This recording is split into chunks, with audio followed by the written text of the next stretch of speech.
Good evening, friends. Welcome you all for our 9:30 to 10 class of BRTV. Last class में हमने एक health insurance देखा, cancer care, जो मैंने बोला ही था, it is one of the best policy of the LIC for every individual who are young. Basically उनको ये लेना ही चाहिए. वैसा ही एक अपना प्लान है, health insurance plan Jeevan Arogya, table number 904. Today we will discuss and understand the Jeevan Arogya plan. So I will start with my PPT of Jeevan Arogya and we understand the plan.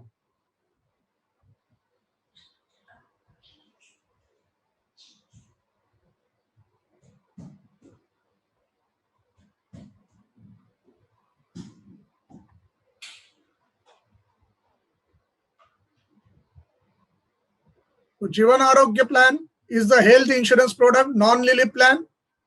With the additional first time Jeevan Arogya में term rider and DAB का rider allowed किया हुआ है. तो with the term rider and DAB optional you can take Jeevan Arogya plan. यानी ये हम कह सकते हैं जीवन आरोग्य प्लान में हेल्थ कवरेज भी है, plus in case of death you will get the sum assured. So double coverage ये पॉलिसी में मिल सकता है with insurance coverage and health insurance. Children cover for this plan provided the option to take a new policy. यानी बच्चे हैं, major होने के बाद वो पॉलिसी कंटिन्यू रख सकते हैं with the new insurance policy. Long term health cover plan, यानी ये पॉलिसी 80 एज तक चालू रहेगा. मैच्योरिटी एंड सरेंडर वैल्यू ये पॉलिसी में नहीं है, but this policy will continue up to age 80. और अगर बच्चों के साथ लिया है, बच्चों का पॉलिसी 25 तक रहेगा. डिपेंडेंट चिल्ड्रन 25 तक कंटिन्यू रहेगा. 25 के बाद वो अनदर पॉलिसी, अलग से सेपरेट पॉलिसी खुद के ऊपर ले सकते हैं and that will be the continuation में वो पकड़ा जाएगा. Plan can be taken under employer employ scheme also. तो एक एक करके हम बात करेंगे, पूरा समझ लेंगे. Fix defined policy, again same cancer care जैसा डिफाइंड पॉलिसी है, वैसा ही ये भी एक डिफाइंड पॉलिसी है. यानी it will not be related to your actual expenses for your, जो भी आपको खर्चा आएगा कुछ सर्जरी के लिए, तो वो इससे कंसर्न नहीं रहेगा कि कितना खर्चा हुआ है. इधर जितने का हमने अमाउंट का पॉलिसी लिया हुआ है वो उससे कंपेरेटिव से आपको पैसा मिलते जाएगा. तो खर्च कितना एक्चुअल खर्चा हुआ उसका कुछ रिलेटेड ये नहीं रहेगा. इसके लिए it is a good one. अच्छा, one more thing I want to say about this policy. This is not the substitute for the Mediclaim, but support to Mediclaim. It is very good because Mediclaim में जो भी हम expenses reimburse करेंगे या claim करेंगे, तो उसके सिवा सेम सर्जरी या सेम हॉस्पिटलाइजेशन के लिए इधर से हम अलग से उसको क्लेम कर सकते हैं. यानी मेडिक्लेम में जो भी खर्चा आएगा वो उधर से मिल ही जाएगा. उसके साथ इसमें से भी अपने को पैसा मिल सकता है. इसमें सिर्फ अपने को xerox copy, attested copy submit करना है with the claim paper. So ये डिफाइंड बेनिफिट पॉलिसी है. So support to mediclaim, it is a very good plan. Particularly अगर हम बड़ा पॉलिसी किसी को दे रहे हैं, बड़ा अमाउंट इंश्योरेंस का 1 करोड़ का या बड़ा अमाउंट दे रहे हैं, उसके साथ एक अटैच करके देंगे, एक पैकेज पॉलिसी हो जाता है. सेकंड थिंग, जो जनरल इंश्योरेंस का काम करते हैं उन्होंने भी एक पैकेज करके अगर एक एडिशनल बेनिफिट करके हम देंगे तो ज्यादा अच्छा है. बिकॉज अगर जो जनरल इंश्योरेंस का काम करते हैं, मेडिक्लेम का तो पॉलिसी निकालते ही है, इससे थोड़ा और प्रीमियम आएगा, पर एडिशनल कवरेज, एडिशनल जो अदर एक्सपेंसेस जो होता है हॉस्पिटलाइजेशन में, वो सब कवरेज इनडायरेक्टली इसमें से कवर हो जाएगा. किस तरह से कवर हो जाएगा मैं अभी एक्सप्लेन करने ही जा रहा हूं. बट बेसिकली ये policy support to mediclaim, it is a very good plan. Credit is given to the separate life covered under the single policy for the club. यानी अगर हमारे इंश्योरेंस एज ए एजेंट अगर हम ये करेंगे तो club membership के लिए एक एडिशनल बेनिफिट है. जितने भी लाइव्स कवर हो जाते हैं उतने लाइव्स आपके लिए पकड़े. यानी एक फैमिली में अगर 3 जन का कवरेज हो तो 3 लाइव पकड़े जाएंगे. सो दैट क्लब मेंबरशिप के लिए और एक एडिशनल बेनिफिट हो जाता है इसमें से. The silent feature of the plan is, देखिए, it is a non ULIP plan. The due premium is, इसका grace period is only for the 1 month. यानी सेम कैंसर केयर जैसा ये 1 महीने के अंदर पैसा भरना ही भरना है. बिकॉज अगर मैं नहीं भरूंगा पॉलिसी लैप्स हो जाएगा, मेडिकल चेकअप रहेगा तो मेडिकल चेकअप या फॉर्म जो भरना है अगेन वेटिंग पीरियड स्टार्ट हो जाता है। तो इसके लिए ये पॉलिसी भी ध्यान से 190 डेज के पहले ही भरना है। जैसा मैंने लास्ट टाइम बताया था कि मैं मेरे इंश्योरेंस में जो भी मेरा हेल्थ पॉलिसी है, टर्म इंश्योरेंस है, उसको वो प्रीमियम को मैंने रेड मार्क करके रखा है। बिकॉज इसमें कुछ भी ऊपर नीचे करने का नहीं, टाइम पे ही प्रीमियम भरना है। भले पहले प्रीमियम भरेंगे तो अच्छा है पर लेट नहीं करना है। Basic plan do not have provision of sum assured और एनी रिस्क कवरेज, बट ये पॉलिसी में फर्स्ट टाइम ये पॉलिसी में जीवन आरोग्य में टर्म राइडर के रूप में आप प्रिंसिपल इंश्योर्ड एंड स्पाउस के लिए आप टर्म राइडर ले सकते हैं, एक्सीडेंटल बेवरेज कवरेज ले सकते हैं। ओनली टर्म राइडर का एज यूजुअल ही should be the income holder, then only can give. But ऐसा कंपलसरी नहीं कि दोनों के नाम के ऊपर लेना है, आप सिर्फ प्रिंसिपल इंश्योर्ड के नाम के ऊपर भी टर्म राइडर ले सकते हैं। बट ये ऑप्शन है, you can take as a term rider, यानी ये policy we can say at the risk coverage come health insurance हम उसको बता सकते हैं। This is the policy that coverage everyone in the family, and if you want to cover spouse, children, parents and parent-in-laws also, in-laws को भी हम cover कर सकते हैं। बेसिक प्लान क्या कवर करता है? उसमें हॉस्पिटल कैश बेनिफिट, यानी एक बार हॉस्पिटलाइजेशन हो गया, भले सर्जरी होता है नहीं होता है, ये बेनिफिट तो किसी भी हालत में किसी जो भी है, जो भी पॉलिसी होल्डर है उसको मिलने ही वाला है। 1 डे के ऊपर का स्टे हो गया तो आपको ये बेनिफिट तो मिलने ही वाला है। नहीं, मिनिमम ये बेनिफिट पॉलिसी में एक बार क्लेम आ गया, हॉस्पिटलाइजेशन हो गया तो ये बेनिफिट तो मिलना ही मिलना है।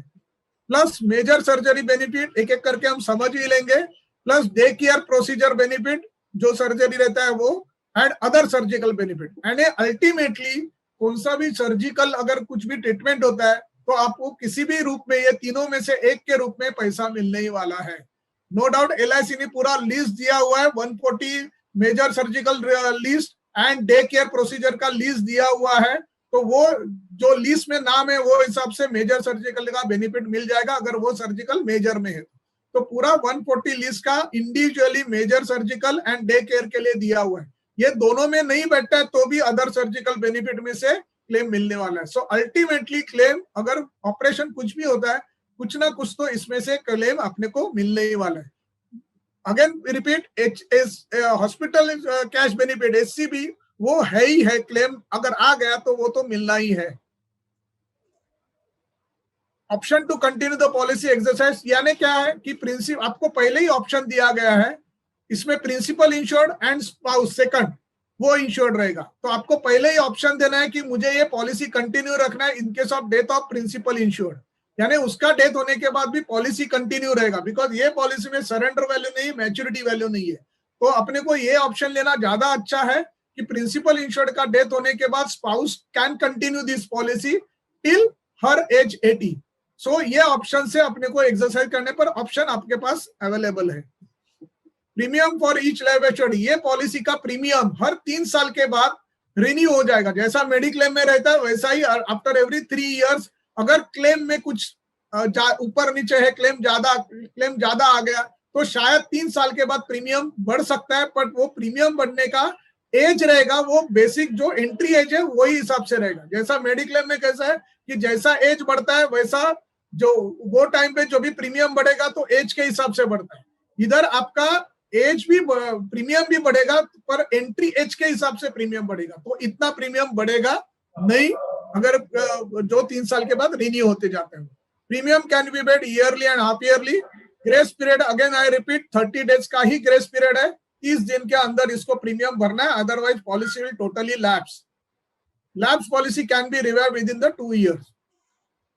इसमें पहले ही मैंने बताया कि पेड अप वैल्यू नहीं है, लोन नहीं है, ना सरेंडर है, ना मैच्योरिटी वैल्यू है।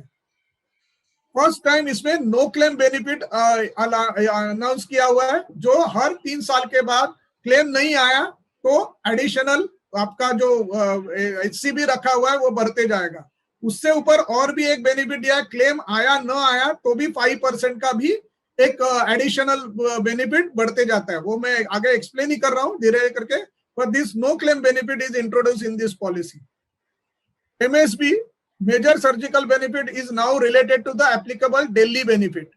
तो ये क्या है? Daily benefits means applicable daily benefits mean every year जो 5% बढ़ेगा वो हिसाब से अपने को पैसा मिलने वाला है। एमएसबी कैटेगरी 1 एंड 2 सर्जरी, इसमें जो मेजर सर्जरी हो गया और वो जो हमारा 140 का लिस्ट है उसमें 1, 2, 3 ऐसा सर्जरी के टाइप्स दिए हुए हैं। तो अगर 1 एंड 2 सर्जरी हो गया तो एम्बुलेंस का एडिशनल खर्चा 1000 rupees will be given. If major surgery under category 1 and 2 तो 1 साल का प्रीमियम वेव, और वो भी सबके लिए, बिकॉज प्रीमियम 4 जन का मिलकर, अगर फैमिली 4 जन का है तो 4 जन का प्रीमियम भरेंगे। तो किसी का भी एक का ऑपरेशन आ गया जो मेजर सर्जरी में, तो नेक्स्ट ईयर का प्रीमियम वेव हो जाएगा, 1 साल का पूरा प्रीमियम। फीमेल लाइफ के लिए ये पॉलिसी हम सजेस्ट कर सकते हैं, कैटेगरी 1, 2, 3 यानी प्रिंसिपल इंश्योर्ड के लिए ये कंडीशन है, तो ये हम दे सकते हैं, बट ओनली कई कंडीशन के साथ। Housewives can be principal insured allowed with the to spouse to health insurance cover but not exceeding 5 lakhs premium, 5 lakhs insurance policy. तो ये पॉलिसी हम दे सकते हैं कैटेगरी 1, 2, 3 के लिए भी। टर्म राइडर पहले ही मैंने बताया नॉन इनकम होल्डर है तो टर्म राइडर नहीं दे सकते, टर्म राइडर के लिए income holder is compulsory. So ये कई रिस्ट्रिक्शन के साथ हम female life as a principal insured को हम ये पॉलिसी दे सकते हैं। Pregnant female also can be offered until the 24 weeks of pregnancy, but with gynecologist report. तो उससे अगर हम ये पॉलिसी हम दे सकते हैं।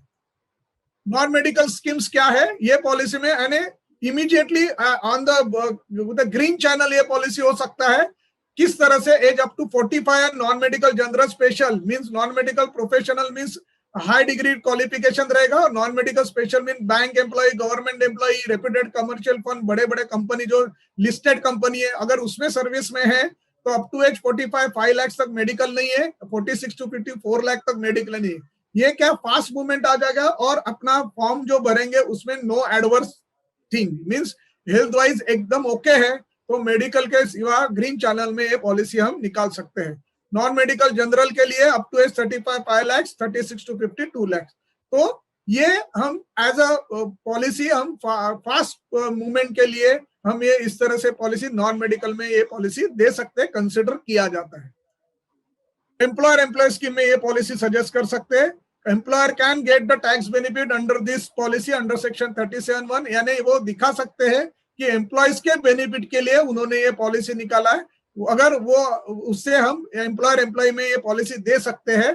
Further if employ is agreeable he may extend the benefit to the members of the family also, यानी combined policy ले सकते हैं। अगर फैमिली 3 मेंबर का है तो 3 मेंबर का भी वो पॉलिसी ले सकते हैं अंडर एम्प्लॉयर एम्प्लॉय स्कीम में। तो an employer will pay the premium on behalf of the employees and they can show the expenses. No doubt you have to consult with the tax consultant, but ये 37 act में मिल सकता है। Employer employ scheme के under हम ये policy ले सकते हैं। उसके जो फॉर्मेलिटीज है एम्प्लॉयर एम्प्लॉय स्कीम का रेगुलर बेसिस पे, तो इसमें भी ये रेगुलर बेसिस पे जो जो फॉर्मेलिटीज है, जो रेगुलेशन पास करना या उनका क्वेश्चन है, वो सब भर के हम एम्प्लॉयर एम्प्लॉय स्कीम में ये पॉलिसी दे सकते हैं। एलिजिबिलिटी कंडीशन क्या है? तो minimum age at entry as a principal insured 18 years, last birthday insured dependent child 3 months completed होना चाहिए। Maximum entry for this is 65 years and parents law के लिए 75 लास्ट बर्थडे। डिपेंडेंट चिल्ड्रन के लिए 17 years is the last birthday, ये entry as है। Maximum coverage 80 age तक ये पॉलिसी चालू रहेगा। सो लॉन्ग टर्म के लिए पॉलिसी बेनिफिट दिया जाता है। अभी हम समझेंगे एक एक जो मैं आपको 4 बेनिफिट जो इसमें बेसिकली है वो क्या है, वो अभी मैं एक एक करके आपको बताता हूँ। First is the hospital cash benefit. इसमें इधर ये आपको पहला चूज करना है कि मिनिमम 1000 to 4000 आप कौन सा भी पर डे, यानी hospital cash benefit is the per day benefit. ये आपको पहला चूज करना है कि कितना लेना है। 1000 से लेके 4000 तक आप 4000 तक आप चूज कर सकते हैं। 30 डेज इसमें कितना मिलता है? Hospital cash benefit first year के लिए 30 डेज तक मिलता है, which include the 15 days ICU. ICU का बेनिफिट आपको डबल मिलेगा जो भी हॉस्पिटल कैश बेनिफिट से। फॉर एग्जांपल, क्योंकि मैं 2000 का एग्जांपल लेता हूं जो आगे चल के आपको मैं बता रहा हूं कि कितना हमारा प्रीमियम आता है। तो अगर मैं 2000 का बेनिफिट ले रहा हूं तो फर्स्ट ईयर 30 डेज के लिए एप्लीकेबल है। तो अगर आईसीयू में है तो 2000 का अगर मैंने ये लिया हुआ है, हॉस्पिटल कैश बेनिफिट लिया है, तो आईसीयू के लिए मुझे 4000 रुपीज मिलेगा। इस तरह से 30 डेज तक फर्स्ट ईयर अलाउड है। देन सेकंड ईयर से onward 90 days per year including the 45 days in ICU and overall on the period of the 80 years यानी अप टू एज 80 ईयर्स तक जो अपना कवरेज मिलने वाला है, टोटल अमाउंट इज 720 डेज तक मुझे ये बेनिफिट मिल जाएगा in the period of the, जब से मैंने लिया है पॉलिसी टिल एज 80 पर मेंबर 720 डेज तक मुझे ये बेनिफिट मिल सकता है। तो applicable ICU daily benefit is as the twice the applicable, यानी जैसा मैंने बताया कि अगर 2000 रुपए का आपने चूज किया हुआ है कि हॉस्पिटल कैश बेनिफिट, अगर आईसीयू में एडमिट हो गए तो 4000 रुपया उसका पर डे का चार्जेस मिल जाएगा।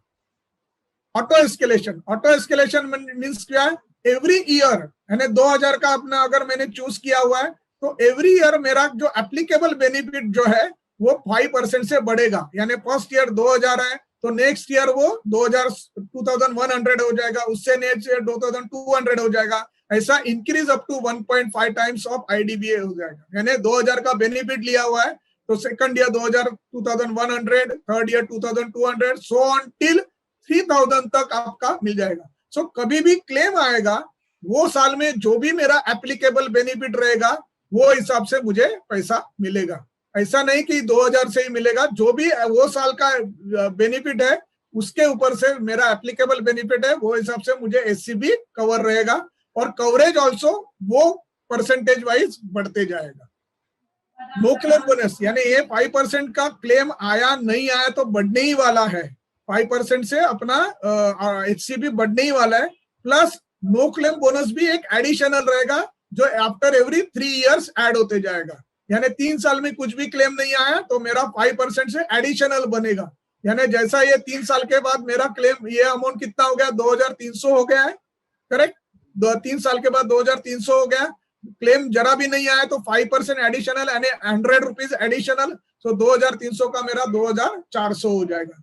तो इस तरह से एवरी ईयर बन जाएगा और ये नो क्लेम बोनस को लिमिट नहीं है, नो अपर लिमिट, वो बढ़ते ही जाएगा जब तक है ऐसा।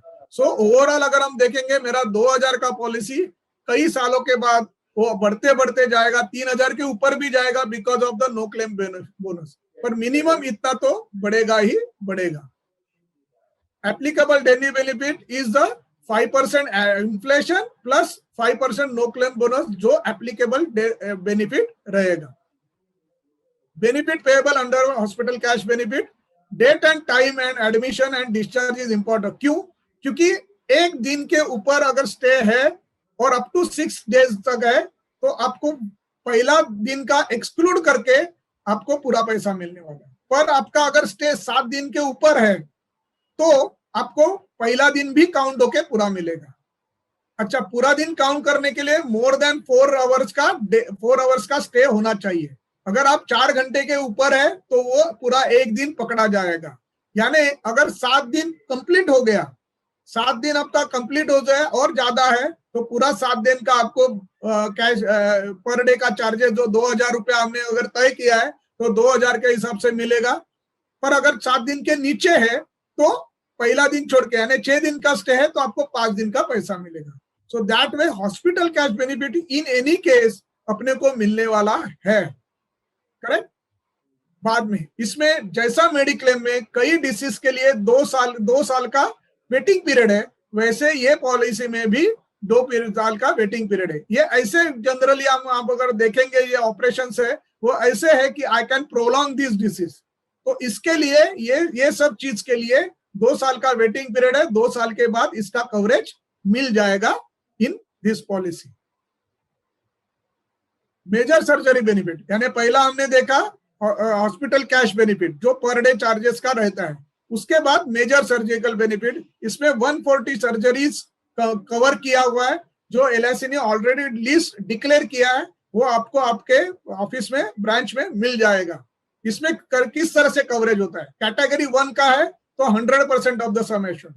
अभी सम एश्योर्ड कितना है, 2000 का हमने चूज किया हुआ है तो 2000 इंटू 100 यानी कितना हो गया, 2 लाख का कवरेज हो गया। ये एग्जांपल में अगर मैं 2000 ले रहा हूं तो मेरा 2 लाख का कवरेज हो गया।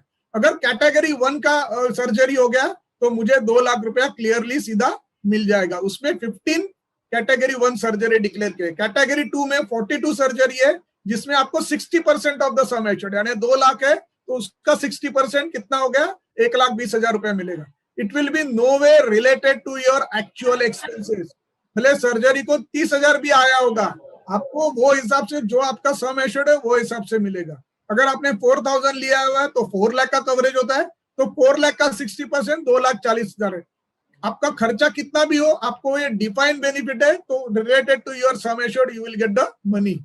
तो एक additional amount other than the mediclaim मुझे इसमें से मिल जाता है। कैटेगरी 3 है तो 40% ऑफ द सम एश्योर्ड, ये 60 कवरेज है। एंड कैटेगरी 4 में 20% ऑफ द कवरेज है, इसमें 23 सर्जरी कवर है। So total overall 140 surgery coverage in major surgical benefits. Major surgical benefit पहले मैंने बताया कि जितना भी आपने अमाउंट चूज किया हुआ है उसका 100 टाइम्स दैट इज 2,000 अगर मैंने चूज किया तो 2 लाख का कवरेज मेरा इसमें मेजर सर्जरी में हो जाता है।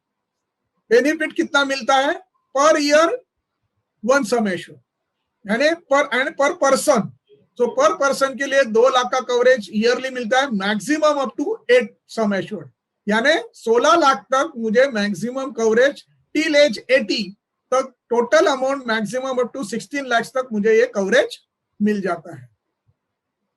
Benefit under major surgery benefit, ambulance charges category 1 and 2 surgery है उसमें एम्बुलेंस चार्जेस मिलता है 8 times entire the term and total term में 1,000 रुपीज इंटायर टर्म से।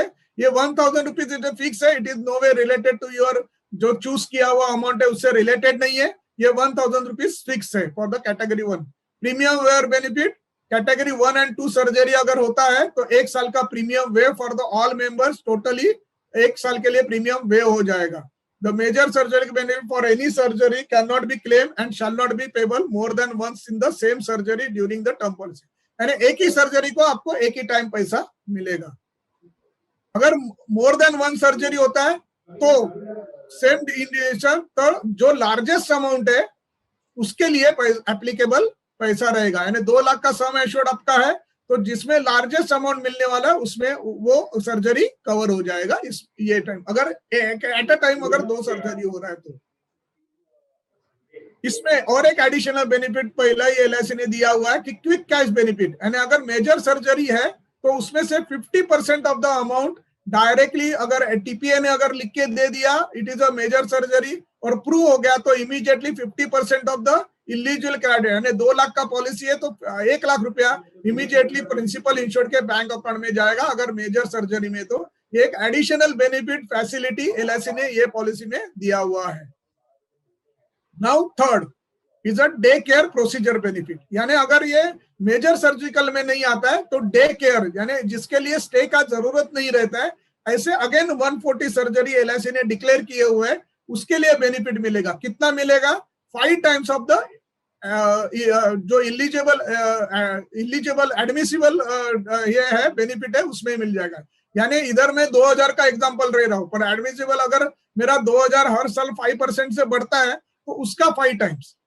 तो अगर मैं पहले ईयर आ गया तो 5 टाइम्स और 2000 उतना अपने को मिलेगा। मैक्सिमम एनुअल कितना मिलेगा, 3 टाइम्स मिल सकता है।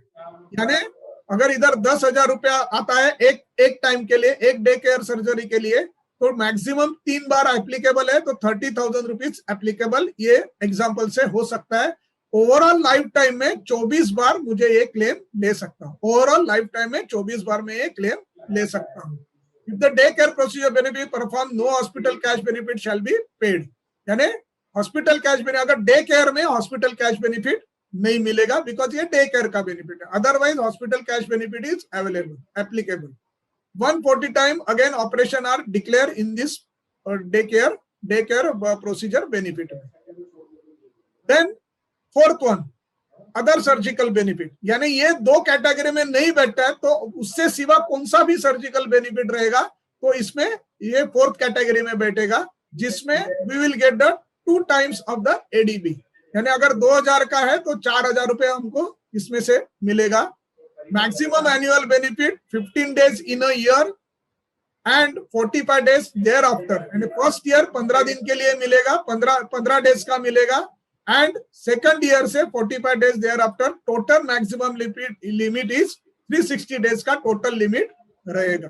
तो इस तरह से ये 4 बेनिफिट मिलते हैं, यानी overall addition to mediclaim policy आपको इसमें से एक addition amount which is nowhere related to your actual expenses, it is related to your, आपने जो चूज किया हुआ है 1000 to 4000 उसके रिलेटेड जो अमाउंट रहेगा वो आपको सीधा मिल जाएगा, causing an insured hospital to exceed the continuous period of 24 hours।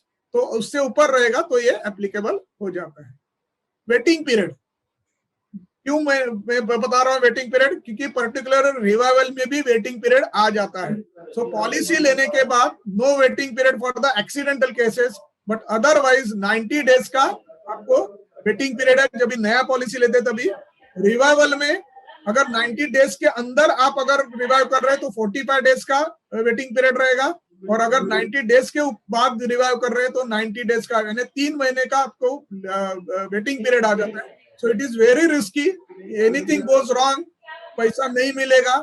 इससे अच्छा it is time to within 1 month ये प्रीमियम भरना ज्यादा अच्छा है, ग्रेस पीरियड के अंदर प्रीमियम भरना ज्यादा अच्छा रहेगा। टर्म इंश्योरेंस राइडर, जैसा ये एडिशनल रिस्क कवरेज करके हम ये पॉलिसी ले सकते हैं। हेल्थ इंश्योरेंस में एडिशनल टर्म राइडर, यानी डेथ हो गया तो भी पैसा, या कुछ भी नहीं हो गया पर हॉस्पिटलाइजेशन हो गया तो भी पैसा, सो दोनों टाइम पैसा मिल जाता है। या हम बोलते हैं कि ज्यादा खर्चा आ गया हॉस्पिटलाइजेशन में तो उसके बाद एक टर्म राइडर के रूप में डेथ के बाद एक पैसा मिलेगा, जिससे एक सपोर्ट हो जाएगा to the family.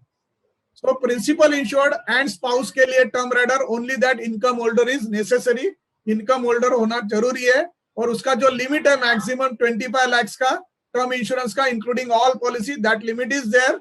So including all policy 25 lakh तक हम टर्म इंश्योरेंस दे सकते हैं।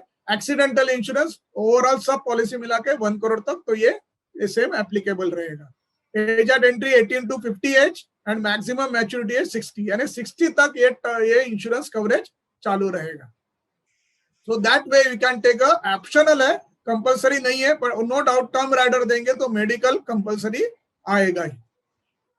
New addition cover to the, यानी जैसा ये पॉलिसी में बीच में ही एडिशन करना है, वैसा देखा तो जो एग्जिस्टिंग मेंबर रहेंगे तो उसमें बाद में ऐसा है, मैं, मेरी वाइफ और मेरे 2 बच्चे हैं, तो उनको आज ही मुझे एक पॉलिसी लेने के टाइम ही इंक्लूड करना है। पर मेरे घर में कोई एडिशन आ गया, जैसे यंग कपल है और कई साल यानी बीच में चाइल्ड बर्थ हो गया, तो उसका न्यू एडिशन बीच में पॉलिसी में कर सकते हैं। या मैं अनमैरिड हूं, मैंने पॉलिसी ले चुका हूं, बट मेरा मैरिज होने के बाद within 6 months I have to add that person in my policy, तो ये मैं एड ऑन कर सकता हूं। रिस्क कवरेज उसका नेक्स्ट ईयर से, नेक्स्ट कमिंग ईयर से हो जाएगा, but in between within 6 months I can add them in my Jeevan Arogya policy. तो ये addition is allowed, but new addition यानी एग्जिस्टिंग मेंबर है तो उनको वही टाइम पे पॉलिसी लेना जब भी आप पॉलिसी ले रहे तभी। पर अगर आपके घर में new member by way of marriage या बाय चाइल्ड बर्थ हो गया तो हम ये न्यू एडिशन कर सकते हैं, but restriction is that with in 6 months to 3 months अपने को वो ऐड करना है, और उसका प्रीमियम ऑटोमेटिकली उतना बढ़ जाएगा, पर एडिशन कर सकते हैं, सेपरेट पॉलिसी लेने का जरूरत नहीं है। So this way you can add on with the, if both father and parents are alive। और एक चीज, अगर पेरेंट्स को ऐड करना है तो दोनों पेरेंट को कंपलसरी ऐड करना है। ऐसा नहीं मैं कर सकता हूँ कि एक ही पेरेंट को ऐड करना है, मुझे कंपलसरी है दोनों पेरेंट को ऐड करना है, पर ऑप्शन है, मैं मेरे वाइफ और चिल्ड्रन को कर सकता हूँ, पेरेंट को ऑप्शन है लेना है, पर अगर लेंगे तो दोनों पेरेंट को लेना पड़ेगा, यानी फादर एंड मदर मेरे दोनों को मुझे ऐड करके लेना है, इट इज अ कंपलसरी।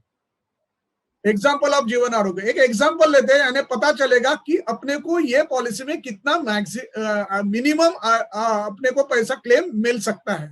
जैसा कि प्रिंसिपल इंश्योर्ड को मैंने एग्जाम्पल पकड़ा कि 40 इयर्स का है, स्पाउस 35 इयर्स की है, 2 बच्चे हैं 7 साल के और 4 साल के।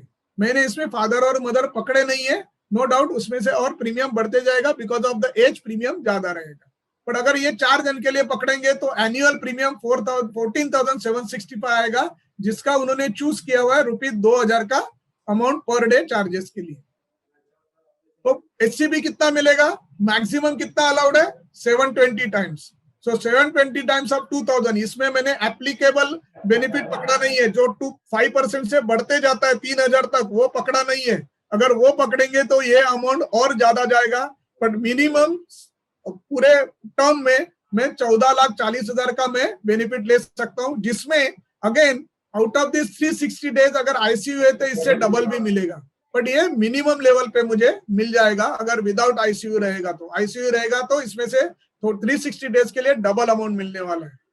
मेजर सर्जिकल बेनिफिट मुझे 8 टाइम ले सकता हूं, तो टोटल 2 लाख का है, तो 16 लाख तक मुझे एप्लीकेबल मिलेगा, यानी 14 लाख मिलेगा प्लस 16 लाख मिलता है, टोटल 80 ईयर्स तक। डीसीपीबी डोमिसाइल जो है उसमें 5 times of the 2000 for the 24 times, तो ये 2,40,000 रुपया हो गया। ओसीबी जो अदर सर्जिकल बेनिफिट है वो 360 टाइम्स, तो करीबन 14,40,000 रुपया मिलेगा।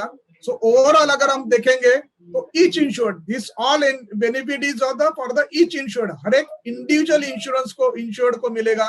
तो मेरे 4 मेंबर है, तो करीबन हर एक मेंबर को 47 लाख का ये बेनिफिट मिल सकता है, और वो मैंने पकड़ा हुआ है विदाउट एडिशनल जो 5% से बढ़ते जाता है क्लेम जो एवरी ईयर, वो न पकड़ते हुए इतना मिल सकता है। मेरा प्रीमियम कितना भरेगा, 14,750।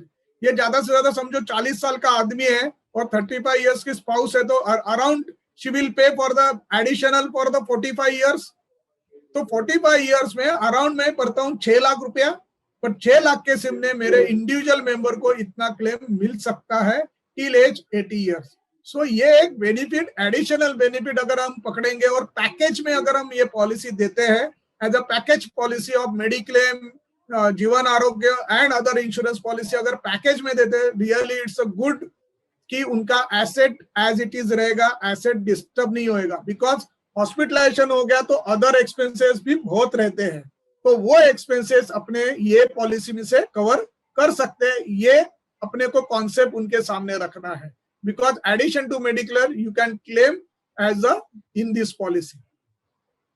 जनरल प्रिकॉशन क्या लेना रहता है, एज यूजुअल ये मेडिक्लेम भी बहुत बार है, qualified nursing staff, 10 patient bed in town with the less than 10 lakh population, और ये पॉपुलेशन मोर देन 10 लाख तो 15 बेड का वो हॉस्पिटल होना चाहिए। Has qualified medical practitioner in charge round for the clock, has a fully equipped operation theatre of its own, maintain daily record of the patient position, Jeevan Arogya as add on benefit policy. इस तरह से जो अपने जीवन आरोग्य को position करना जरूरी है। Fill the proposal form seriously, because ये हेल्थ इंश्योरेंस पॉलिसी है, तो जो भी क्लेम देंगे आपका जो फॉर्म है उसके ऊपर आपने अगर गलती से कुछ एडवर्स लिखा नहीं है या कुछ भी प्रॉब्लम आ गया तो there is a problem to get the claim. तो प्रपोजल फॉर्म सीरियसली और अच्छी तरह से भरिए, जो भी फैक्ट्स एंड फिगर्स है वो उसमें लिखिए, तो फिर आगे चल के कभी भी ये क्लेम में प्रॉब्लम आएगा नहीं। Disclose pre-existing disease if any. Do not shift patient from the one hospital to another hospital on oath without permission of the hospital, क्योंकि ये मायने रखता है क्लेम लेने के time. Claim should be fit in the listed surgery, यानी अगर जो 140 सर्जरी मेजर, दूसरा 140 सर्जरी डोमिसाइल और सब सर्जरी के नाम दे उसमें लिस्टेड रहेंगे, वो हिसाब से पैसा मिलेगा ही मिलेगा आपको। Check waiting period for the 90 days and 2 years, तो ये ध्यान रखना है ग्रेस पीरियड के अंदर अपने को प्रीमियम भरना है, सो रिन्यूअल के टाइम प्रॉब्लम नहीं आएगा, और नया पॉलिसी लेने के टाइम 90 डेज का ये रहेगा वेटिंग पीरियड रहेगा, और कई सर्जरी के लिए 2 साल का वेटिंग पीरियड रहेगा। So thank you very much. This is about the Jeevan Arogya. ये 2 health plan really it is a worth to take. अगर पैकेज में अगर ये एडिशनल करके देते हैं, it is good to the add-on policy for the our existing policy। तो इस तरह से हम ये पॉलिसी को हम उनके सामने रख सकते हैं और लोगों के सामने हम रख के जीवन आरोग्य को बता सकते हैं। तो thank you very much for this today's class. Again next Wednesday will meet with our pension plan Jeevan Shanti, उसके बारे में हम चर्चा करेंगे और उसके बारे में हम समझेंगे। So thank you very much. See you, good night.